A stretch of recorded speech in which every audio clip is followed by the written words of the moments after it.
Hello, my name is Om Prakash Kumar. Now today I am going to explain about the particulate nature of matter, and this is a section of chemistry of class 8th of science.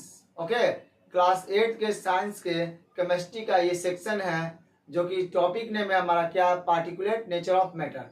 तो पहले हम जानेंगे कि particulate of nature of matter होता क्या है। तो समझ लीजिए कि जितने दुनिया में मैटर्स होते हैं वो छोटे पार्टिकल से मिलकर बने हुए हैं। ओके, और वो हमेशा क्या करते रहते हैं, मूव करते रहते हैं। अगर हम बात करें छोटे पार्टिकल्स का मतलब क्या होता है, तो हमारा एटम्स होता है, एलिमेंट्स होते हैं, मॉलिक्यूल्स होते हैं और आयंस होते हैं। अगर हम बात करें एटम्स का, एटम्स क्या होता है, तो एटम जो होता है हमारा वो बहुत ही स्मॉलेस्ट पार्टिकल्स होता है किसका, किसी भी मैटर का। ओके, और इन एटम से ही मिलकर क्या बनते हैं, हमारा एलिमेंट बनते हैं और मॉलिक्यूल्स बनते हैं, जो कि हमें हायर क्लासेस में जानना होता है कि इनके बीच में डिफरेंस क्या होता है, किनके किनके बीच में, मॉलिक्यूल्स के बीच में और एलिमेंट्स के बीच में। ओके, फिलहाल के लिए तो आप बस ये जान लीजिए कि जो हमारा पार्टिकुलेट और नेचर ऑफ मैटर है वो किसके बारे में बात करता है। ओके, आई होप कि आपको समझ में आ रहा होगा। एंड सेकेंडरी चीज कि ये जो मैटर होते हैं वो कंस्टिट्यूंटली क्या करते हैं, मूव करते रहते हैं। ओके, तो चलिए देखते हैं हमारा बोर्ड पर डिफिनीशन लिखा हुआ है जो क्या हमारे बातों को मैच करता है कि नहीं करता है। चलिए देखते हैं। कह रहा है the particulate nature of matter states that all matter, मतलब अभी हम वही बात करें कि जितने भी मैटर्स होते हैं इज कंपोज्ड ऑफ टीनी, मतलब कैसा होते हैं, छोटे होते हैं, कॉन्स्टेंटली मूविंग पार्टिकल्स। वो क्या करते हैं, कॉन्स्टेंट मूव करते रहते हैं। समझ में आया। अगर हम बात करें कि वो मैटर्स रहते कैसे हैं, तो एटम्स के मिलकर बनते हैं, मॉलिक्यूल से मिलकर बनते हैं और आयन से मिलकर मिलते हैं। अगर हम बात करें आयंस का, तो आपको क्लास 8 में ही चैप्टर पढ़ना है जिसका नाम है हमारा heating effect of current. Okay, मतलब नॉर्मली अगर हम बात करें इफेक्ट ऑफ करंट्स, ओके, उसमें हम जानेंगे कि आयंस यानी कि कहने का मतलब क्या होता है, चार्ज होता है। और केमिस्ट्री में अगर आयंस की बात करें तो तुम्हारा वही चार्ज को लेकर होता है, कैसा, पॉजिटिव एंड निगेटिव का। आई होप कि आपको आयंस को लेकर समझ में आ रहा होगा कुछ कुछ। चलिए अब बात करते हैं कि ठीक है सर, आपने तो हमें पार्टिकुलर नेचर ऑफ मैटर बता दिया, बट आपने ये नहीं डिफाइन किया कि एक्चुअली मैटर होता क्या है। अगर हम मैटर्स की बात करें तो मैटर कुछ नहीं, मैटर वो होते हैं जिनका खुद का क्या होता है, स्पेस होता है, और जो जगह को घेरते हैं और जिनका खुद का अपना वजन होता है। तो चलिए देखते हैं हमारा डिफिनीशन कहता क्या है। कर एनी सब्सटेंस, मतलब अभी हम क्या बोले, मतलब कोई भी सब्सटेंस जिनका खुद का अपना क्या है, मास है, और वो क्या करते हैं, जगह को घेरते हैं। यानी जगह को घेरने का मतलब क्या, वॉल्यूम्स की बात कर रहा है। ओके, चलिए डिफिनीशन देखिए। Any substance that has mass, मतलब क्या है, मास है, and take up space, space करने मतलब क्या करता है, जगह को घेरता है। समझ में आया, जगह को घेरता है मतलब क्या, यानी कि ये किसकी बात कर रहा है, वॉल्यूम की बात करता है। अगर हम वॉल्यूम की अगर बात करें तो वॉल्यूम हमारा मैथ में भी पढ़ा जाता है। ओके, वॉल्यूम सिंपली अगर बात करें तो कैपेसिटी की बात करता है। ओके, आई होप कि आपको समझ में आ रहा होगा। चलिए आगे बात करते हैं। अब जो कि हमारा particulate of nature of matter समझ में आ गया कि क्या कहता है। नेक्स्ट हमने मैटर को समझ लिया कि ये क्या होते हैं। तो अब हम बात करेंगे इनके कैरेक्टरिस्टिक्स की, किनके, पार्टिकुलेट ऑफ नेचर की, मतलब पार्टिकल्स का। तो फर्स्ट अगर हम बात करें पार्टिकल्स का नेचर का क्या होता है, कांस्टेंट मोशन। अगर हम बात करें सर कि अगर ठीक है पार्टिकल्स हमारा मोशन में होते हैं तो कैसे होते हैं, तो सिंपली चीज ध्यान दीजिएगा कि कोई भी मैटर जो होता है हमारे तीन चीज से मिलकर बना होता है, सॉलिड, लिक्विड एंड गैस। इसके अलावे मैटर्स के दो और फेज होते हैं जिनको हम लोग बोस आइंस्टीन कंडेंस बोलते हैं, और एक प्लाज्मा स्टेट होता है जो कि आपको 9th में पढ़ना है। 8 के लिए आपको बस यही जानना है कि मैटर किस चीज से मिलकर बना है, सॉलिड, लिक्विड एंड गैस। ये मैटर के क्या होते हैं, स्टेट्स होते हैं। ओके, अब हम बात करते हैं क्या कह रहा है, कांस्टेंट मोशन। मोशन का मतलब क्या, मूव करना, ये हम लोग जानते हैं। मोशन का मतलब क्या, मूव करना, यानी कि घूमना, यानी कि चलना। ओके, तो कांस्टेंट मोशन यानी कि घूमने की बात कर रहा है, मतलब चलने की बात कर रहा है। तो क्या कह रहा है, देखिए, पार्टिकल्स आर कॉन्स्टेंटली मूविंग, मतलब कि पार्टिकल जो होता है कंटिन्यूअसली मूव करते रहते हैं। कैसे, मीनिंग दे पोजेस, मतलब कि कह रहा है कि वो कैसे, यानी कि काइनेटिक एनर्जी। ओके, एक हमारा नया टर्म मिला काइनेटिक एनर्जी। तो नॉर्मली काइनेटिक एनर्जी बस आपको अभी बस इतना जानना है कि ये वो एनर्जी होते हैं जो मोशन के कारण क्रिएट होते हैं। ओके, क्या बोलेंगे हम लोग? द एनर्जी क्रिएटेड बाय और पोजेस्ड बाय क्या? Motion, that is called kinetic energy. अगर आपसे बोले कि काइनेटिक एनर्जी का फॉर्मूला क्या होता है तो 1/2 mv²। m का मतलब क्या होता है हमारा? m का मतलब मास और v का मतलब वेलोसिटी। और अगर हमारा बात करें एनर्जी का एसआई यूनिट क्या होता है तो सिंपली याद रखिएगा, एसआई यूनिट की अगर हम बात करें तो वो होता है हमारा क्या? जूल होता है। ओके, आई होप कि आपको ये समझ में आ गया हो काइनेटिक एनर्जी होता क्या है। तो कहने का मतलब काइनेटिक एनर्जी अभी मैंने बताया कि मतलब काइनेटिक एनर्जी का मतलब क्या? मूवमेंट की बात कर रहा है। ये एनर्जी कैसे पोजेस्ड होता है? तो मोशन के कारण होता है। तो इसीलिए बोला गया कि हमारा जो पार्टिकल्स होते हैं वो क्या होते हैं? कंटिन्यूअसली मूव करते रहते हैं। आगे बात करते हैं एज टेम्परेचर, मतलब जैसे ही हम क्या करेंगे? टेम्परेचर देंगे। जैसे कि हम लोग देखते हैं, अगर आप लोगों ने घर में अपना देखा होगा, ऑब्जर्व किया होगा कि मिल्क को बॉयल किया जाता है। ओके, वाटर को भी हम लोग बॉयल करते हैं। इवन आप ब्लैक स्मिथ के पास जाएंगे और गोल्ड स्मिथ के पास जाएंगे तो आप देखेंगे वो क्या करते हैं? मेल्ट करने का काम करते हैं। मेल्ट मतलब पिघलाने का काम करते हैं। जैसे गोल्ड भी हम लोग क्या करते हैं? पिघलाते हैं। ब्लैक स्मिथ क्या करता है? आयरन को क्या करता है? मेल्ट मतलब वो भी क्या करता है? पिघलाता है। यानी कहने का मतलब मेरा बस यही है कि जैसे हम मान लीजिए कि एक मेटल है या ये एक ऑब्जेक्ट है, जैसे हम इसको हीट देते हैं तो आप देखते होंगे कि इसके जो पार्टिकल्स होते हैं कंटिन्यूसली अपनी जगह को क्या करना शुरू करते हैं? छोड़ना शुरू कर देते हैं। यानी कि यहाँ से ये क्या करना शुरू करते हैं? मूव करना शुरू करते हैं। समझ में? आई होप कि आपको समझ में आ रहा होगा। सिंपल समझ लीजिए, इवन अगर आप बात कर रहे हैं घर में देखे होंगे कि जैसे ही आप मिल्क को बॉयल करिएगा तो स्टीम बनता है, यानी कि भाप बनता है। तो भाप क्यों बनता है? यानी कि जो उसके पार्टिकल्स जो होते हैं वो टेम्परेचर के कारण थोड़ा बहुत क्या करना शुरू कर देते हैं? गैस के फॉर्म में उड़ना शुरू कर देते हैं, यानी कि मूव करना शुरू कर देते हैं। समझ में आ गया? चलिए आगे बात करते हैं। इंक्रीज मतलब टेम्परेचर जितना ज्यादा बढ़ाएंगे ये उतना जल्दी क्या करेंगे? मूव करेंगे। समझ में आया? ओके, अब क्या कर रहे हैं?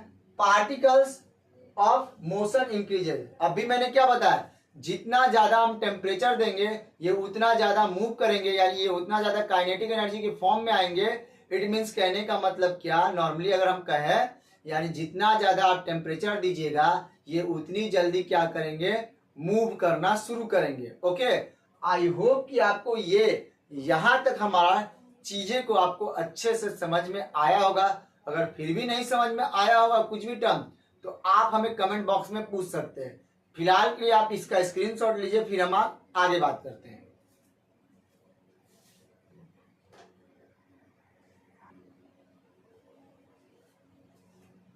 आई होप कि आपको वहां तक समझ में आ गया होगा। अब हम जो नेक्स्ट टॉपिक हमारा जो है वो क्या है? Spaces between particles. यानी कि पार्टिकल्स कहने का मतलब क्या? वही मैटर्स की बात कर रहा है, यानी सॉलिड, लिक्विड एंड गैस का। ओके, मतलब अगर हम बात करें सॉलिड के केस में जो हमारा स्पेस होता है वो बहुत ही क्या होता है? नेग्लिजिबल होता है। मतलब होता है लेकिन बहुत ही कम होता है। ओके, बट वही हम बात करें लिक्विड का तो लिक्विड का अगर हम बात करें सॉलिड में अगर इतना स्पेस है तो लिक्विड में हल्का क्या होता है? बढ़ जाता है और गैसेज में पूरा ही ज्यादा हो जाता है स्पेस। यानी सिंपली अगर हम बात करें कि सॉलिड में स्पेस सबसे कम, फिर उसके बाद सबसे अगर हम बात करें ज्यादा स्पेस किसके पास होता है तो गैसेस के पास होते हैं, और मिडिल में कौन होता है? हमारा लिक्विड्स होता है। और यही कारण है कि लिक्विड हमारा क्या करता है? फ्लो करता है। ओके, जिसको हम लोग क्या कहते हैं? फ्लूइड कहते हैं। मतलब इसीलिए हम उसको लिक्विड को फ्लूइड कहते हैं क्योंकि उसके पास जो कैपेसिटी होता है वो फ्लूइडिटी की होती है। ओके, आई होप कि आपको समझ में आ रहा होगा। अगर नहीं आ रहा होगा तो आप जरा ये स्टेटमेंट देखिए जो मैंने बोला है वो लिखा है कि नहीं। क्या रहा है कि spaces between particles. Okay, there are spaces between particles known as inter particles. मतलब जो स्पेस पार्टिकल्स के बीच में होता है उन्हें हम क्या कहते हैं? Inter particles. ओके, आगे आइए। Spacing which are smallest in solid. अभी मैंने क्या किया? यही बात कहा कि सॉलिड में हमारा सबसे कम स्पेस होता है, बट अगर हम बात करें सबसे ज्यादा किसके पास स्पेस है?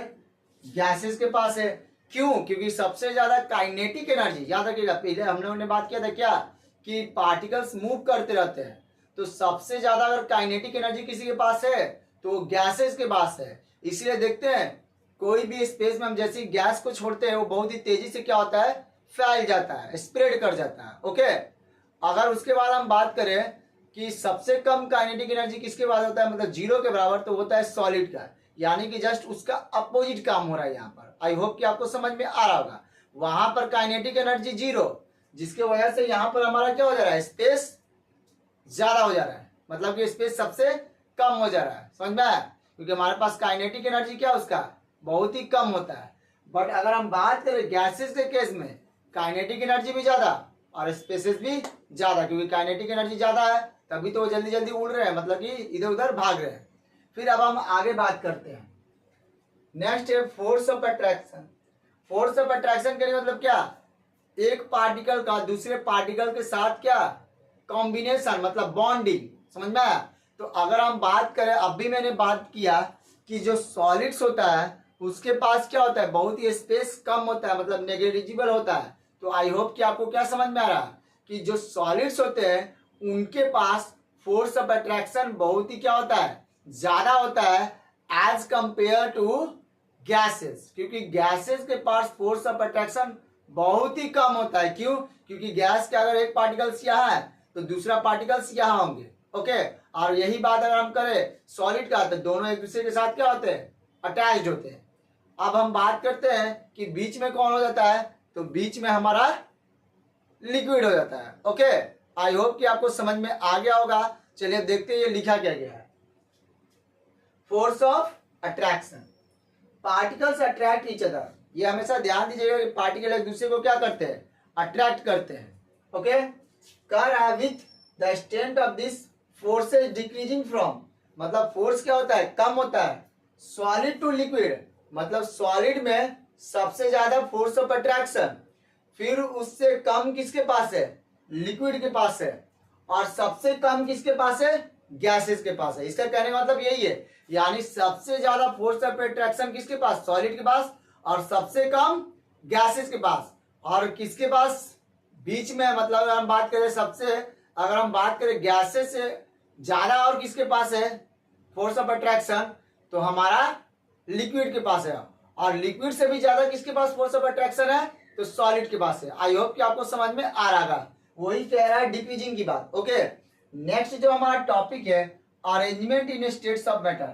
जैसे कि हम लोग क्या बात कर रहे हैं, पार्टिकल इन नेचर्स की बात कर रहे हैं, तो मैंने नेचर का डिफिनेशन भी बताया और इवन बताया था कि मैंने जो मैटर होता है हमारा किन चीजों से मिलकर बना होता है, सॉलिड, लिक्विड एंड गैस। इसके अलावा मैटर्स के दो और फेज होते हैं जो कि हायर क्लासेस में हम लोग पढ़ते हैं, एक boss Einstein condense and plasma. मैं बार बार रिपीट कर रहा हूं। ओके, चलिए अब हम बात करते हैं कि अगर अरेंजमेंट की बात करें सॉलिड्स का, तो पहला चीज हमेशा ध्यान दीजिएगा, सॉलिड्स के पार्टिकल पास पास, मतलब बहुत ही नजदीक, जिसके वजह से सॉलिड जो होता है एक फिक्स्ड शेप बना लेता है, मतलब एक स्टेबल स्ट्रक्चर तैयार कर लेता है। ओके, और इसी कारण से वो क्या होते हैं, सॉलिड जो होते हैं हार्ड दिखते हैं। ओके, आई होप कि आपको समझ में आ रहा होगा। सेकेंड चीज, अब सॉलिड तुम्हारा हार्ड हो गया, ओके, और साथ में उसके पार्टिकल्स एक दूसरे के साथ इस तरीके से जुड़े हुए हैं, तो जैसे ही अगर हम क्या करेंगे, एक्सटर्नल फोर्स यानी कि टेम्परेचर बढ़ाएंगे, तो सॉलिड्स के जो पार्टिकल्स होंगे अपने पोजीशन पर क्या करेंगे, कंटिन्यूअसली वाइब्रेट करेंगे। क्या करेंगे, वाइब्रेट करेंगे। ये आप लोगों ने देखा होगा कि जब भी आप एक आयरन रॉड को मारते हैं तो देखते हैं टन से का आवाज आता है, मतलब साउंड जनरेट होता है। यानी कि सॉलिड के जो पार्टिकल्स होते हैं अपने मीन पोजीशन से क्या होता है, टकराकर फिर अपने जगह पर आ जाते हैं। समझ में आया? वही कह रहा है यहाँ पर कि वो वाइब्रेट करते हैं अपने पोजीशन पर। चलिए देखते हैं ये लिखा हुआ है ये चीज की नहीं। Particles are tightly packed. अभी मैंने बताया कि पार्टिकल्स क्या होते हैं, पूरी तरीके से पैक्ड होते हैं। जो ये चीज मैंने बोला वही लिखा हुआ है। Okay, in a fixed order structure. अभी बोला जिसके कारण से ये क्या करते हैं, फिक्स्ड स्ट्रक्चर तैयार कर लेते हैं। आगे आइए, vibrating in place providing a rigid shape. अभी मैंने क्या बताया, ये वाइब्रेट करते हैं। कब वाइब्रेट करेंगे, जब हम एक्सटर्नल फोर्स करेंगे, यानी अप्लाई करेंगे। किस तरीके का, टेम्परेचर या हम किसी चीज को हिंड्रेंस यानी कि हैमरिंग करेंगे उस पर, समझ में आया। चलिए आगे बात करते हैं। एंड हाई डेंसिटी, अब चूंकि ये तो सॉलिड है तो सॉलिड का डेंसिटी सबसे ज्यादा होता है, इसीलिए लिखा हुआ है ये चीज। आई होप कि यहां तक आपको समझ में आ रहा होगा, कोई भी दिक्कत तो नहीं होगा। स्क्रीनशॉट लीजिए।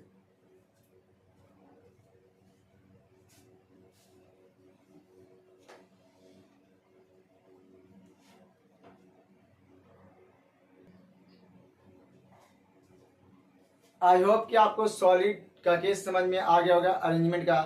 अब हम बात करते हैं लिक्विड का। अगर बात करें लिक्विड का, तो लिक्विड में क्या होता है, उसके भी पार्टिकल्स क्लोज में होते हैं, लेकिन उनके बीच में क्या होता है, गैपिंग होता है, जिसके वजह से जो उसका स्ट्रक्चर होता है वो फिक्स नहीं हो पाता है। ओके, आई होप कि आपको समझ में आ रहा होगा। यानी लिक्विड की अगर हम बात करें तो उसका जो है स्ट्रक्चर फिक्स नहीं है। ओके, बट वॉल्यूम क्या होता है, उसका फिक्स हो जाता है। ओके, अब हम आगे बात करते हैं। इसी टेंडेंसी की वजह से, यानी जो लिक्विड होता है उनके बीच में गैपिंग है, जिसकी वजह से वो क्या करना शुरू कर देते हैं, मूव करना शुरू करते हैं। उसके पार्टिकल एक के ऊपर क्या करना शुरू करते हैं, स्लाइड करना शुरू करते हैं।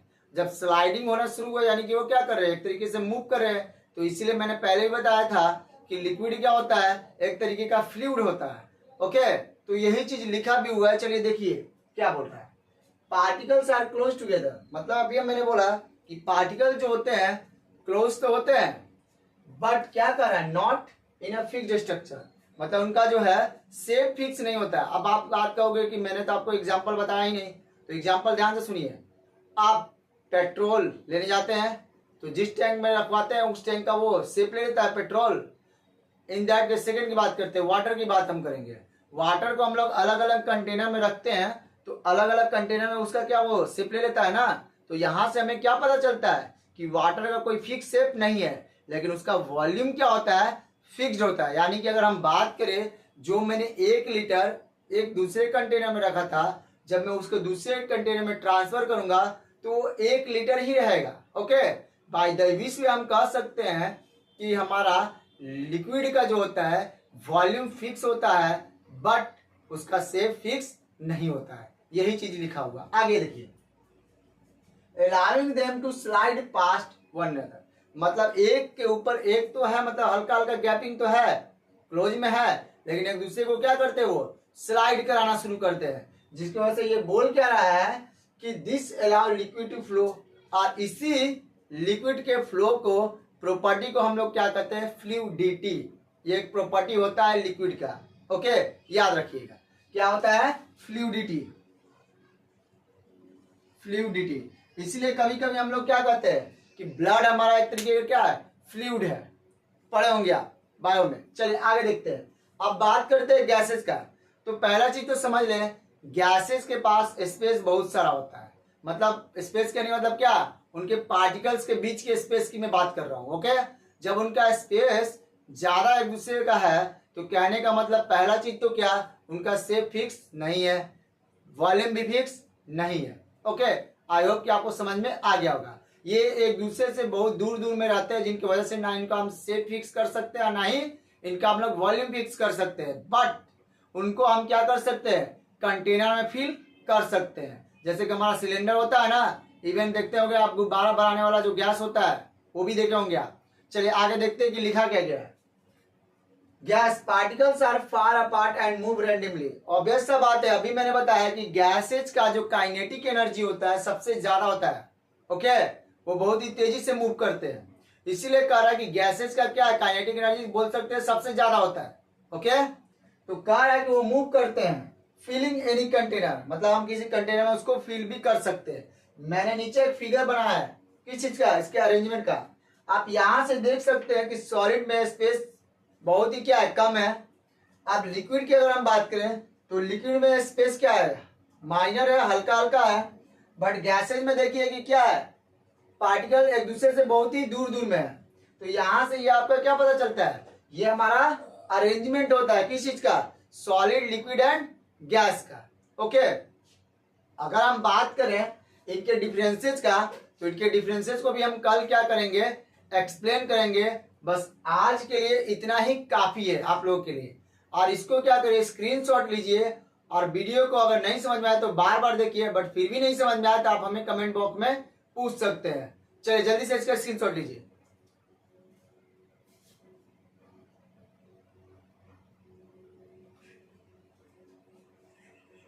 तो आई होप कि आपको पार्टिकुलेट नेचर ऑफ मैटर समझ में आ गया होगा। तो हम लोगों ने आज क्या सीखा कि नेचर ऑफ मैटर्स कहता क्या है, दूसरा हम लोगों ने जाना कि मैटर्स होते क्या है, सेकेंडली हम लोगों ने क्या जाना उसके प्रॉपर्टीज के बारे में जाना, किसके पार्टिकल्स के प्रॉपर्टीज के बारे में जाना, एंड थर्ड अभी हम लोगों ने क्या सीखा, मैटर्स के अरेंजमेंट के बारे में जाना। किस किस चीज को लेकर, सॉलिड, लिक्विड एंड गैस का।